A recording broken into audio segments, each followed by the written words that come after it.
වණක්කම් අයිබෝවන් ටැමිල්ලිත් මඳු YouTube channel එකට අදත් ඔයාලව ආදරයෙන් පිළිගන්නවා. අද මම මේ පාඩම අරගෙන ආවේ 8 ශ්‍රේණියේ ඉගෙන ගන්න ආදරණීය දුවේ පුතේ ඔයාටයි. අද මම පාඩම විදියට තෝරගත්තේ 8 ශ්‍රේණියේ 3 වෙනි පාඩම. 3 වෙනි පාඩමේ නම නේසම් රොම්බ අලහු. එහෙනම් පුතේ 8 ශ්‍රේණියේ ආදරණීය දරුවෝ ටික පෙළ ගන්න 27 වෙනි පිටුව. දෙවන බස් දෙමළ පෙළ පොතේ 27 වෙනි පිටුව. ඒ කියන්නේ අපේ 3 වෙනි පාඩම. මාතෘකාව ලියාගමු. නේසම් රොම්බ අලහු. නේසම් කියන්නේ පුතේ ආදරය කියන එක. රොම්බ අලහු කියන්නේ ගොඩක් ලස්සනයි කියන එක. නේසම් රොම්බ අලහු ආදරය හරි ලස්සනයි. ආදරය ගොඩක් ලස්සනයි. අපි කවුරුත් ආසයිනේ අපිට ආදරය කරනවට නේද? අපේ අම්මා තාත්තා අපිට ආදරය කරනවට අපි හරි ආසයි. අපේ අක්කා නංගි මල්ලි හැමෝම ආදරෙන් ඉන්නකොට ජීවිතේ හරිම ලස්සනයි. ඉතින් මේක හරි ලස්සන පාඩමක්. අපි බලමු මේ පාඩමේ මොනවද අපිට කරන්න තියෙන්නේ, මොනවද අපිට ඉගෙන ගන්න තියෙන අලුත් දේවල් කියලා. බලන්න පුතේ ඉතින් පාඩමේ ඉස්සරහම ලස්සන පින්තූරයකුත් එක්ක සේට් පාඩු 1 කියලා දාලා තියෙනවා. සේට් පාඩු 1. ඒ කියන්නේ පුතේ ක්‍රියාකාරකම 1 කියන එක. ඉතින් බලමු මේ පින්තූරේ මොනවද කියලා තියෙන්නේ කියලා. පින්තූරේ තියෙනවා එක එක පින්තූර ටිකක් නේද? බලමු ඒකට ප්‍රශ්නිකුත් තියෙනවා. படத்தை அவதானிப்போம். கலந்துரை ஆடுவோம். படத்தில் உள்ள பெயர்ச்சொற்களை எழுதுவோம். ඉතින් පුතේ මේ කියලා තියෙන්නේ පින්තූරයට අවධානය යොමු කරමු, සාකච්ඡා කරමු, පින්තූරයේ තියෙන නාමපද ලියමු. හරි. අපි ඉස්සෙල්ලම බලමු මොනවද මේ පින්තූරයේ තියෙන්නේ කියලා. අපිට පේන්න තියෙනවා හිරු නේද? හිරු පායලා තියෙනවා.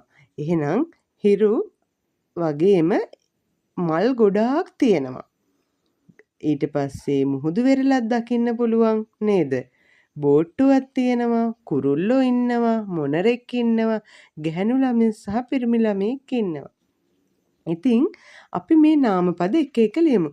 ඉතින් පුතේ ඔයාලට මේ පින්තූරය බලලා ඔයාලා දන්න ඒවා, ඔයාලා දෙමළින් ලියන්න දන්න නාමපද ටික ඉස්සෙල්ලා ලියන්න බලන්න. ලියලා ඉවර වෙලා මන් ලියන ටිකත් එක්ක බලන්න ඔයාලා ලියපුව හරිද කියලා. හරි. හිරුට කියන්නේ මොකද්ද පුතේ? හිරුට කියන්නේ අපි සූරියන් කියලා. ලියා ගන්න සූරියන්. සූරියන් වගේම කදිරවන් කියලාත් කියනවා හිරුට. හරි. ඊට පස්සේ තියෙන මල් නේද? මලකට කියනවා පූ කියලා. මල් ගොඩක් හින්දා අපිට පූක්කල් කියලා කියන්න පුළුවන්. පූක්කල් දෙවෙනි එක පූක්කල්. ඊට පස්සේ මොනරෙක් ඉන්නවා. මොනරට කියන්නේ මයිල්. මයිල්. තව කුරුල්ලෝ දෙන්නෙකුත් ඉන්නවා. කුරුල්ලොන්ට කියන්නේ පරවෙයි කියලා. කුරුල්ලෝ දෙන්නෙක් ඉන්න හින්දා අපි මේකෙදි පරවෙයිහල් කියලා කියමු. බහුවචනයෙන් පරවෙයිහල්. මුහුදු වෙරළක් දක්නට ලැබෙනවා. මුහුදට අපි කියන්නේ කඩල්. මුහුදට කියන්නේ අපි කඩල්.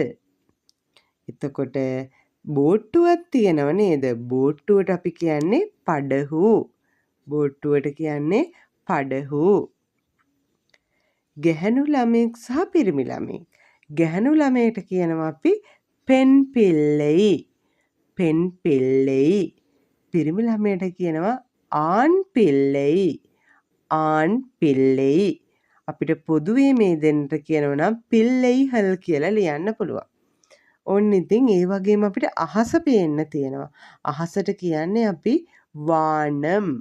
අහසට කියන්නේ වානම්. හරි. ඔන්න අපිට නාමපද 5යි ලියන්න කියලා තිබ්බේ. අපි ඊටත් වඩා මේ පින්තූරයේ යටතේ අපි කතා කරා නාමපද ගොඩක්. එහෙනම් ඔන්න පළවෙනි ක්‍රියාකාරකම හරි. අපි යම් පුතේ ඊළඟ පිටුවට. 28 පිටුවේ ඔන්න ලස්සන පින්තූරයක් තියෙනවා. එතකොට ඒකේ අපිට ක්‍රියාකාරකමක් කරන්න කියලා නැහැ. ලස්සන හිරු පායලා තියෙනව නේද? විවිධ ජාතීන් වල දරුවෝ ටිකක් ඉන්නවා. ඔයාලගේ යාළුවෝ ටිකක් සිංහල ළමයි ඉන්නවා, දෙමළ ළමයි, මුස්ලිම් ළමයි ජාති ආගම් ભેද නැතුව ලස්සනට සතුටින් ඉන්නවා. ඉතා ලස්සන පරිසරයක් තියෙනවා. ඉතින් ඔන්න අපේ පින්තූරයත් බලලා අපි යනවා ඊළඟ ක්‍රියාකාරකමට. 29 පිටුවේ තියෙන පුතේ සේට් පාඩු 2. සේට් පාඩු 2. ඒ කියන්නේ ක්‍රියාකාරකම 2. ආසිරියரின் உதவியுடன் பாடலை செவிமடுப்போம். ගුරුවරයාගේ උදව්ව ඇතුව ගීතයට සවන් දෙන්න තියෙන්නේ. කුළුවාහ පාඩුවෝම් කියන්නේ කණ්ඩායම් වශයෙන් ගායනා කරමු. ඉතින් පුතාලා කියවලා බලන්නකො මොනවාද කවි 4ක් තියෙනවා. හිමිහිට කියවලා බලන්න උත්සාහ කරන්න තනියම කියවන්න. නේද? බලන්නකෝ පළවෙනි කවිය මොකද්ද කියලා. හිමිහිට කියවනවද එහෙනම්? උත්සාහ කරලා බලන්න. හරි. එහෙනම් අපි බලමු මේ ලස්සන කවියේ මොනවාද තේරුම කියලා. පළවෙනි වාක්‍ය බලන්න පුතේ. අලහේ අලහේ. දෙවෙනි එක එදුவும் අලහේ. 3 අන්பின் විලිயில் එල්ලාම් අලහේ. දැන් අපි පාඩමේ මාතෘකාවේදී කිව්වා අලහු කියන්නේ ලස්සනට කියලා. නමුත් මෙතෙන්දී අලහු කියලා නෙමෙයි අලහේ කියලා තියෙන්නේ නේද? මොකද්ද වෙනස? මේ අලහු කියන්නේ ලස්සන කියන එකට තමයි. හැබැයි මෙතෙන්දී අලහේ කියලා අරගෙන තියෙන දරුවනේ මේ කාව්‍ය රසය ගන්න. ඒ කියන්නේ සින්දුවට අලහු අලහු කියනවට වඩා අර රසාස්වාදයට ලස්සනයි අලහේ අලහේ කියලා කිව්වහම. එතකොට ඒක තමයි මේ කියන්නේ අලහේ අලහේ කියන්නේ ලස්සනයි ලස්සනයි. එදුவும் අලහේ කියනවා කොයි දේත් ලස්සනයි. අන්பின் විලയിൽ ආදරේ ඇසින් එල්ලාම් අලහේ. හැමදේම ලස්සන. ලස්සනයි ලස්සනයි කොයි දේත් ලස්සනයි ආදරයේ ඇසින් හැමදේම ලස්සනයි. මෙන්න මේක තමයි පළවෙනි කවියේ තේරුම. අපි යමු දෙවෙනි කවියට. மலை மட்டுமா அழகு சுடும் வெயில் கூட ஒரு அழகு மலர் மட்டுமா அழகு விழும் இலை கூட ஒரு அழகு. මොකද්ද මේ කියන්නේ? මලයි මට්ටුමා අලහ. මලයි කියන්නේ මොකද්ද? මලයි කියන්නේ කන්ද එහෙම නෙමෙයි. කන්ද කියද්දීනේ අනිත්ලා යන දන්තජලා යන මෙතන තියෙන මූර්ධජලා යනනේ. මලයි කියන්නේ වැස්ස කියන එකට. මලයි මට්ටුමා අලහ. වැස්ස විතරද ලස්සන. සුඩුම් වෙයිල් කූඩු ஒரு අලහ. ඒ කියන්නේ උණුසුම් අවුවත් එක්කූ විට ලස්සනයි. උණුසුම් අවුවත් එක්කූ විට ලස්සනයි. මලර් මට්ටුමා අලහ. මල් විතරද ලස්සන. විලුම් ඉලයි කූඩ ஒரு අලහ. වැටෙන කොළත් එක්කූ විට ලස්සනයි. අපි නැවතත් බලමු. වැස්ස විතරද ලස්සන. උණුසුම් අවුව එක්කූ විට ලස්සනයි. මල් විතරද ලස්සන. වැටෙන කොළත් එක්කූ විට ලස්සනයි. මේ පරිසරයේ තියෙන සුන්දරත්වය කවියා ඉතා ලස්සනට දැකලා තිනවා. එයා කියනවා වැස්ස විතරක් නෙමේ අවුවත් ලස්සනයි කියනවා. පිපිල මල් විතරක් නෙමේ කියනවා. කොළත් වැටිච්ච කොළත් දැක්කම ලස්සනයි කියලා තියෙනවා. කවිය පරිසරය දෙස ඉතා ලස්සනව ඉතා සංවේදී සිතකින් යුතුව තමයි කවියා වර්ණනා කරලා තියෙන්නේ. අපි යමු පුතේ තුන්වෙනි කවියට. බලන්නකෝ. குயிலிசை அது பாடிட ஸ்வர வரிசைகள் தேவையா மயில் நடனங்கள் ஆடிட ஜதி ஒலிகளும் தேவையா நதி நடந்தே சென்றிட வழித்துணை தான் தேவையா கடல் அலை அது பேசிட மொழி இலக்கணம் தேவையா. குயிலிசை அது පාඩිඩ කියන්නේ පුතේ කොවුල් නාදය ඒ ගැයුමට. ඒ කියන්නේ කොවුලාගේ හඬට. කොවුලාගේ ගැයුමට කියන්නේ කොවිලගේ හඬ තියෙනවනේ. ඒක කවියා දකින්නේ හොඳ කවියක් වගේ ගායනයක් වගේ. කොවුල් හඬ කවියා එතෙන්දී ගීතයකට උපමා කරලා තියෙනවා. කොවුල් හඬ ඒ ගැයුමට. குயிலிசை அது பாடிட ස්වර වරිසைகள் தேவையா. ස්වර මාලාවක් අවශ්‍යද කියලා කවිය අහනවා. ඒ කියන්නේ කොවුලගේ හඬ කොවුල රිද්මයකට කොහො කොහො කියන හඬට කොවුල් නාදයට ස්වර මාලාවක් තියෙනවද කියලා අහන ස්වර මාලාවක් අවශ්‍යද කියලා අහනවා. மயில் நடனங்கள் ආඩින මොනරා නැටුම් නටන්නට ජදි ඔලිහලුම් තේවෙయ్యා කියන්නේ තාල හඬක් අවශ්‍යද කියලා. මොනරා ඉතා ලස්සනට එක රිද්මයකට අනුව ලස්සනට පිල් විදහගෙන නටනවනේ. එයා මොකක් හරි තාල හඬකට අනුවද ඒක කරන්නේ කියලා බලන කවියා ඒකට තාල හඬක් අවශ්‍යද කියලාත් අහනවා. නදි නඩන්දේ සෙන්රිඩ වලිත්තුනේතාන් තේවෙయ్యා. නදි කියන පුතේ ගඟට ආරු කියන එකට. ගඟ ගලාගෙන යන්නට මඟ පෙන්වන්නෙක් අවශ්‍යද කියලා අහනවා. බලන්න ගඟක් ඉතා අලංකාරවත් ප්‍රදේශයක් කරහා ගලාගෙන යනවා. එයාට කවුරුවත් මඟ පෙන්වන්න කෙනෙක් නෑ මේ පැත්තට යන්න කියලා. එයා එයාගේ පාඩුවේ ගමන් කරනවා. ඊට පස්සේ කඩල් අලෙයි අදු පේසිඩ මොලි ලක්කනම් තේවෙయ్యා. කඩල් කියන්නේ පුතේ මුහුදට. මුහුදු රළට ඒ මුහුදු රළේ අර හෝ ශබ්දය තියෙනවනේ. අන්නේ ඒකාකාරී වෙන හෝ ශබ්දයට භාෂා ව්‍යාකරණයක් අවශ්‍යද කියලා අහනවා. ඉතින් බලන්න මේ කවිය කොච්චර ලස්සනට පරිසරයේ තියෙන දේවල් ලස්සනට උපමා කරලා තියෙන හැටි. කොච්චර පරිසරය දිහා ආදරයෙන් මේ කවියා බලනවද බලන්නකෝ. මම නැවතත් තුන්වෙනි කවියේ තේරුම කියන්නම්. කොවුල් නාදය ඒ ගැයුමට ස්වරමාලාවක් අවශ්‍යද?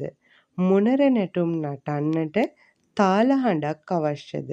ගඟක් ගමන් කරන්නට මඟ පෙන්වන්නෙක් අවශ්‍යද? මුහුදු රළට ඒ හඬ නගන්නට භාෂා ව්‍යාකරණයක් අවශ්‍යද? අපි යමු පුතේ හතරවෙනි කවියට. பூக்கும் பூவில் வீசும் வாசம் என்ன அழகு அதையும் தாண்டி வீசும் நம் நேசம் ரொம்ப அழகு. பூக்கும் பூவில் வீசும் කියන්නේ පිපිලා මල් වලින් එන සුවඳ. එන්න අලහු කියන කොච්චර ලස්සනද. අදයුම් තාණ්ඩි වීසුම් ඒවත් පසු කර හම්බනා නම් නේසම් රොම්බ අලහු කියන අපේ ආදරය ගොඩක් ලස්සනයි. මම නැවතත් කියන්න පිපුණු මල් වලින් හමනා සුවඳ කොච්චර ලස්සනද. ඒවත් පසු කර හමනා අපේ ආදරය ගොඩක් ලස්සනයි. ඉතින් මේ ආදරය කියන්නේ හරි ලස්සන දෙයක්.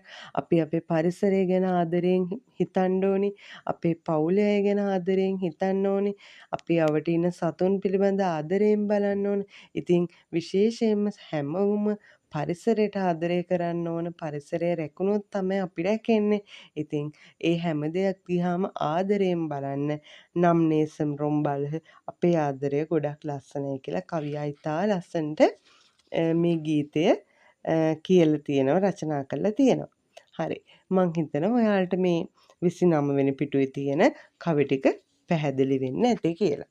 හරි පුතේ 30 වෙනි පිටුව බලන්න. 30 වෙනි පිටුවේ සොල්ලාරි මුහම් ඔයාලට අලුත් වචන ටිකක් තියෙනවා. දැන් මං කවිය කියලා දීපු හින්දා ඔයාලට ඒ ටික බැලුවහම තේරෙයි. අපි යනවා 31 පිටුවට. செயற்பாடு 3 ஆசிரியரின் உதவியுடன் පාඩලෙයි සෙවිමඩුප්පෝම්. ගුරුවරයාගේ උදව්වතුව ගීතයට සවන් දෙන්න ඉඩෙයිවෙලි නිරුප්පුවෝම්. ඒ කියන්නේ හිස් තැන් පුරවන්න කියලා තියෙනවා. ඉතින් පුතේ මේ අපි අර ඉගෙනගත්තු ගීතය දැන් මම තේරුමත් එක්ක කියලා දුන්නනේ. ඒක කියවලා ඉවර වෙලා උත්සාහ කරලා බලන්න මෙන්න මේකේ තියෙන හිස් තැන් ටික පුරවන්න. ඒ ගීතයම තමයි තමන් මතකයෙන් මේකේ හිස් තැන් ටික පුරවන්න පුළුවන්ද කියලා උත්සාහයක් කරන්න. ඒක හරිම ලේසි වැඩක්. ඉතින් ඔයාලට තියෙන්නේ පොඩ්ඩක් කවිය දෙතුන් පාරක් කියවුවහම ඔයාලට මතක් වෙයි මේ හිස් තැන්ට මොකද්ද එන්න ඕන කියලා. 31 පිටුවේ තියෙන එක. හරි ලේසි. ඊට පස්සේ අපි යමු செயற்பாடு 4ට. செயற்பாடு 4 බලන්න අපි බලමු මොනවාද තියෙන කියලා. මේකේ තියෙනවා තද කලවකුණුම් පින්වරුම් ඔත්ත කරුත්තු සොට්කලේ වාසිප්පෝම්. ඉතින් ඔත්ත කරුත්තු සොට්කල් කියලා කියන්නේ පුතේ සමාන පද කියන එකට. ඔත්ත කියන්නේ සමාන පද තමයි අපිට මේ තද කලවකුරෙන් දීලා තියෙන මාතෘකාව යටතේ තියෙන්නේ 8ක් තියෙනව නේද? අපි බලමු මොනවද කියලා. පළවෙනි එක අලහු. අලහු කියන්නේ වඩිවු ලස්සන කියන එක. 2 අන්බු. අන්බු කියන්නේ නේසම් ආදරය. විලි. විලි කියන්නේ ඇස සමාන පදයක් කන්. 4 මලර්. මලර් කියන්නේ මල සමාන පදේ පූ. පුෂ්පම් කියලත් කියනවා. 5 වාසම් සමාන පදය මනම්. වාසම් කියන්නේ සුවඳට. අපි බලමු 6 වෙනි එක. 6 වෙනි එකේ තියෙන ඔලි. ඔලි කියන්නේ ශබ්දය සමාන පදය සත්තම්. 7 නදී. නදී කියන එකට සමාන පදය ආරු. 8 කියන්නේ වලි. වලි කියන්නේ පුතේ පාර සමාන පදයක් පාදෙයි. වීදි කියන එකත් ගන්න පුළුවන්. හරි.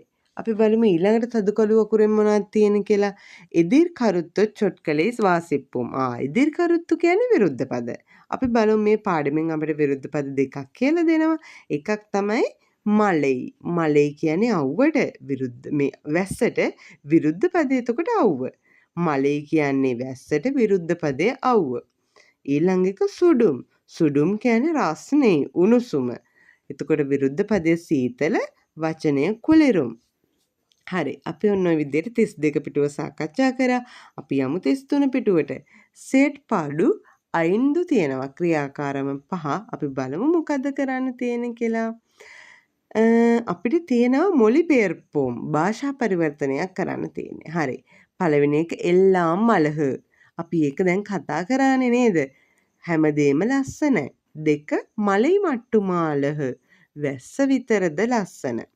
3 වෙයිල් කූඩ ඔරු අලහ. ඒ කියන්නේ අවුවත් එක්කූ විට ලස්සනයි. නම් නේසම් රොම්බලහ. අපේ ආදරේ ගොඩක් ලස්සනයි. ඉතින් සෙට් පාඩු අයින්ද ඔයාලට තනියම කරන්න පුළුවන් කවියට හොඳට අවධානයක් යොමු කරොත්. හරි. ඊට පස්සේ සෙට් පාඩු 6 තියෙනවා පින්තූරයක්. බලමු මොකක්ද තියෙන්නේ කියලා. පින්නරුම් පඩත්තේ අවදානිප්පොම් වාක්‍යම් අමිප්පොම්. පහත පින්තූරයට අවධානය යොමු කරන වාක්‍ය සාධන්න තියෙන්නේ. මොනවාද අපි බලමු මේ පින්තූරේ මොනවාද තියෙන්නේ කියලා. මේක ඉන්න පූසික් ඉන්නව නේද? පූසට මොකද්ද අපි කියන්නේ? පූනෙයි කියලා කියනවා. පූසට පූනෙයි කියලා කියනවා. ඊට පස්සේ හිරු ඉන්නව නේද? හිරුට සූරියන්. ඊට පස්සේ කොළ තියෙනවා. කොළ වලට මොකද්ද කියන්නේ? කොළ වලට කියන්නේ ඉලෙයිහල් කියලා. ඊට පස්සේ අපිට පොඩි බෝට්ටු දෙකක් තියෙනව නේද හදලා. බෝට්ටු දෙකක් තියෙනවා. කඩදාසි වලින් තමයි හදලා තියෙන්නේ. බෝට්ටුවට අපි ඉස්සෙල්ලත් කිව්ව මොකද බෝට්ටුවට කියන්නේ? බෝට්ටුවට කියනවා පඩහු කියලා. ඔරුවට කියනවා ඕඩම් කියලා කියනවා ඔරුවකට. ඉතින් මොන්න මේ නාමපද යොදාගෙන ඔයාලට උත්සාහ කරන්න පුළුවන් පොඩි වාක්‍ය ටිකක් හදාගන්න.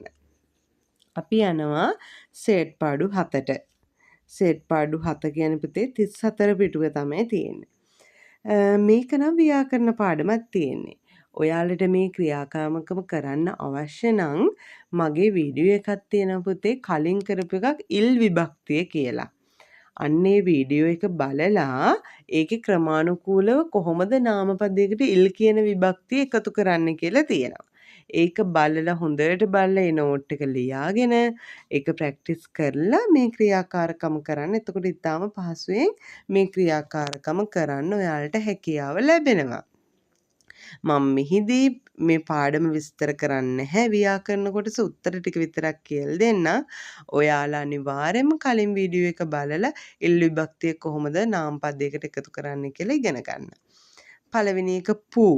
පූ කියන්නේ ඌ ශබ්දෙන් අවසන් වෙන්නේ. එතකොට අල් වයන්නත් එක්ක ඉල් එකතු වෙලා පූවිල් හැදෙනවා. පූවිල්. ඊළඟට මා කියන එකට මාවිල්. පලා කියන එකට පලාවිල්. ඊට පස්සේ පුතේ නගර තුනක නම් තියෙන විරත්නපුර රත්නපුරේ, අවිසාවලේ අවිසාවේල්ල, මාත්තලේ මාතලේ. එතකොට ඒ තුනටම අල් යන්නත් එක්ක තමයි ඉල් එකතු වෙන්න ඕන. ඉරත්න පුරයිල්, අවිසා වලයිල්, මාත්තලෙයිල්. හරි. ඊට පස්සේ තියෙන පුතේ අංක 3 යටතේ පුත්තලම් පුත්තලම, මයිදානම් පිට්ටෙනිය, වානම් මහස. තුනම අල්මයන්ෙන් අවසන් වෙන්නේ. එතකොට අල්මයන් ඉවත් වෙලා 으ත්ත් කියන අකුරු දෙකත් එක්ක තමයි ඉල් කියන විභක්තිය එකතු වෙන්නේ. එතකොට බලන්න පුත්තලම් පුත්තලත්තිල්, මයිදානම් මයිදානත්තිල්, වානම් වානත්තිල් කියලා හැදෙනවා. අපි යමු අංක 4. 4 යටතේ තියෙන වීඩු. වීඩු කියන්නේ ගෙදර, කාඩු කියන්නේ කැලය, නාඩු කියන්නේ රට. තුනම අවසන් වෙලා තියෙන ඩූ කියන අකුරෙන්. එතකොට ඩූ අකුර ඉවත් වෙලා ඉට් අකුරු දෙකක් එක්ක ඉල් එකතු වෙනකොට හැදෙනවා වීඩු වීටිල්, කාඩු කාටිල්, නාඩු නාට්ටිල් කියලා හැදෙනවා. අපි බලමු පස්වෙනි එක. පස්වෙනි එකේ තියෙන වචන ටික බලන්න. සෝරු. සෝරු කියන්නේ බත්, කිනරු කියන්නේ ළිඳ, ආරු කියන්නේ ගඟ. තුනම ඉවර වෙලා තියෙන්නේ ඔය ලොකු රයන්න කියලා අපි කියලා දෙනවා. මේ ලොකු රයන්නෙන් තමයි රූ කියන අකුරෙන් ඉවර වෙන්නේ. එතකොට පුතේ රූ කියන අකුර ඉවත් වෙලා ඔය ඉට් ඒ කියන්නේ ඔය ලොකු රයන්න හල්ලුනහම ඉට් කියලා කියන්නේ ඒ ඉට් අකුරු දෙකක් එක්ක ඉල් යෙදෙනවා. එතකොට සෝරු සෝට්‍රිල් වෙනවා. කිනරු කිනට්‍රිල් වෙනවා. ආරු ආට්‍රිල් වෙනවා. අපි යමු පුතේ 35 පිටුව. 35 පිටුව එකක් තියෙනවා කඩල් කියලා වචනයක්. කඩල් කියන්නේ මුහුද. හල් කිරීමකින් අවසන් වෙන හින්දා නිකම්ම ඉල් එකතු වෙනවා. කඩල් කඩලිල්, කාල් කාලිල්, කායි කායිල් වෙනවා. අන්තිම වචන දෙක පොඩ්ඩක් වෙනස්. කන් කියන්නේ අසට, සොල් කියන්නේ වචනයට. කන් කියන එකේ අකුරු දෙකක් තියෙන වචනයක් අගට මුර්ධජ නයන්න තියෙන හින්දා ඒ මුර්ධජ නයන්න ඩබල් වෙනවා. ඒ කියන්නේ කන් කන්නිල් වෙනවා. සොල් කියන එකෙත් අකුරු දෙකයි තියෙන්නේ අගට ඔය අල්ලා යන්න තියෙන හින්දා ඒ වචනෙත් අග අල්ලා යන ඩබල් වෙනවා. එතකොට සොල් කියන එක සොල්ලිල් කියලා තමයි හැදෙන්නේ. ඉතින් මම නැවතත් මතක් කරනවා මේ ටික දැන් තේරුම් නැත්නම් කරුණාකරලා ඉල් කියන විභක්ති පාඩමට ගිහිල්ලා මේ ක්‍රියාකාරකම කරන්න කලින් ඒකේ තියෙන නීති ටික ඉගෙනගෙන එන්න. හරි. අපි යනවා සෙට් පාඩු 8ට. සෙට් පාඩු 8 කරන්න නම් 7 දැනුම අවශ්‍යයි. පින්නරුම් සොට් කළේ වයිතු වාක්‍ය මම ඉපොම් පහත සඳහන් වචන භාවිතා කරලා වාක්‍ය හදන්න තියෙන්නේ. එයාලා උදාහරණයක් දීලා තිනවා. වීටිල් නාන් වීටිල් ඉරුක්කිරේන්. මම පාසලේ සිටිමි. නාන් වීටිල් ඉරුක්කිරේන්. එතකොට වීඩු කියන්නේ ගෙදරට, නිවසෙහි කියන එකට නිවසට වීඩු, නිවසෙහි කියන එකට වීටිල් ඉරුක්කිරේන්. අපි බලමු පාඩசாலை. பாடசாலையில் நாங்கள் பாடசாலையில் இருக்கின்றோம். அப்போ பாசலே சிட்டிமு. கொழும்பில் நான் கொழும்பில் இருக்கிறேன். මම කොළඹ සිටිමි. நான் கொழும்பில் இருக்கிறேன். மைதானத்தில் மைதானத்தில் කියන්නේ පිට්ටනියේ. අපේ පිට්ටනියේ. එමුදු மைதானத்தில் பல பிள்ளைகள் இருக்கின்றார்கள். අපේ පිට්ටනියේ බොහෝ ළමයින් සිටිති. නාටිල් අපේ රටේ බොහෝ ජනතාව ජීවත් වෙති. එම් නාටිල් නැත්නම් එමුදු නාටිල් பல மக்கள் வாழ்கிறார்கள். නැත්නම් பல்லின மக்கள் வாழ்கிறார்கள். புத்தளத்தில் මම පුත්තලමේ සිටිමි. நான் පුත්තලத்தில் இருக்கின்றேன். මම සරල වාක්‍ය ටිකක් කිව්වේ ඔයාලට ලියන්න පහසු වෙන්න. ඉතින් 36 පිටුවට ගියාම පුතේ සෙවි මඩුප්පොම් උච්චරිප්පොම් සාකච්ඡා කරන උච්චාරණය කරන වචන ටිකක් දීලා තියෙනවා. අලහු ලස්සනයි, විලියිල් ඇසෙහි, අන්බින් ආදරයෙන්, මලර් මල්, මලෙයි වැස්ස, நேசம் ආදරය, குயிலிசை கோல்நாதය, ස්වර වරිසைகள் ස්වරමාලාවන්, ජදියොලිහල් තාල හඬක්, වලිත්තුනේ මඟ පෙන්වන්නේ, මොළි ඉලක්කන භාෂා ව්‍යාකරණ. ඉතින් ඔන්න අපිට 36 පිටුවේ ඔයාලට පුළුවන් මොනවද කියලා ලකුණු කරන්න කියලා තියෙනවා. ගීතයකට සවන් දීම ඒක ඔයාලා දැන් කරා. ඒ ගීතයේ රස වින්දා. සමාන පද විරුද්ධ පද හඳුනාගත්තා. ඉල් කියන වචනය යොදලා නාම පද වලට ඉල් කියන වචනය යොදලා හැදුවා. එතකොට මේ පාඩමෙන් තියෙන වචන වලට සවන් දීලා නිවැරදිව උච්චාරණය කරන්න හැකියාව දැන් ලැබුණා.